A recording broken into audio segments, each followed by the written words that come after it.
Germany has long been considered the economic engine of Europe, but recent financial losses at the Bundesbank suggest that something deeper may be going wrong inside the Eurozone's monetary system.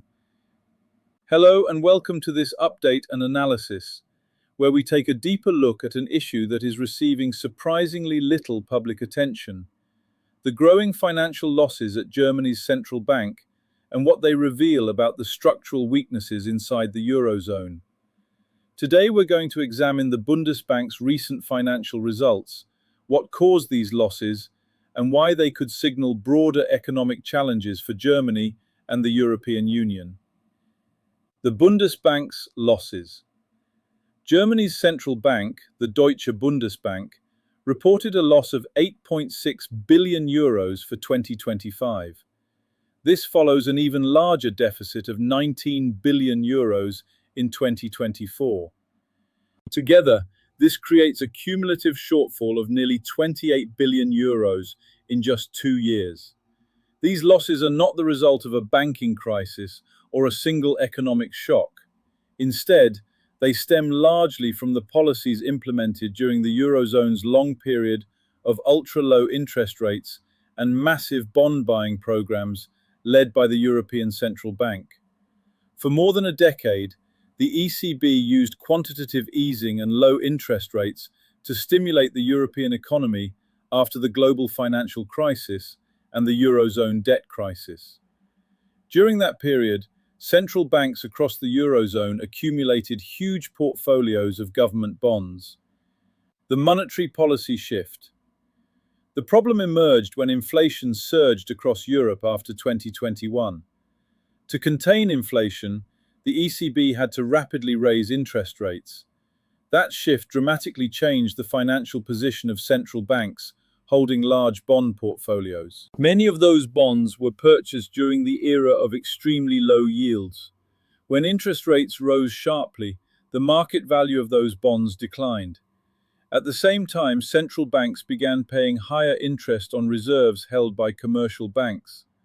The result is a squeeze on central bank balance sheets.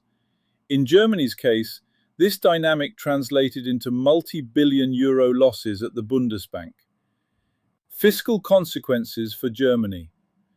For decades, the Bundesbank regularly transferred profits to the German federal budget. These payments were a stable source of revenue for the government. But with the current losses, those transfers have effectively disappeared. According to the Bundesbank, profit transfers to the federal government are unlikely to resume for the foreseeable future.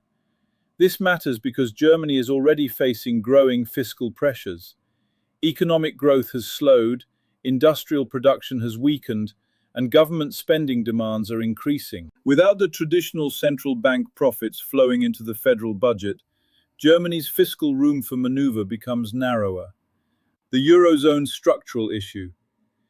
The situation also highlights deeper structural questions within the Eurozone's monetary framework. The European Central Bank conducts monetary policy for the entire Eurozone, but the financial consequences are distributed across national central banks. Countries with large economies and large balance sheets, such as Germany, inevitably carry a significant share of the system's financial risks. This structure was manageable during years of stable growth and low inflation. However, the rapid transition from ultra-loose monetary policy to aggressive rate hikes has exposed vulnerabilities across the system. Bond portfolios built during the era of quantitative easing are now generating losses across several Eurozone central banks. Broader economic context. These financial developments are unfolding at a time when Germany's economy is already facing multiple structural challenges. Energy costs remain elevated following the disruption of European energy markets. Some industries are relocating production outside Europe due to higher operating costs. And economic growth across the European Union has slowed significantly compared to other major global economies. In that broader context, the Bundesbank's losses are not just a technical accounting issue. They are a visible sign of the difficult transition facing Europe's economic model. Conclusion. The Bundesbank itself insists that its balance sheet remains fundamentally sound. Central banks can operate with losses for extended periods, and these financial results do not automatically threaten monetary stability. However, the situation does highlight the long-term consequences of extraordinary monetary policies adopted during the past decade. Germany, once seen as the unquestioned financial anchor of the Eurozone, is now navigating a far more complex economic landscape. And the Bundesbank's losses may ultimately become one of the clearest indicators of how difficult the Eurozone's monetary experiment has become. If you found this analysis useful, subscribe for more in-depth geopolitical and economic updates. And as always, stay informed.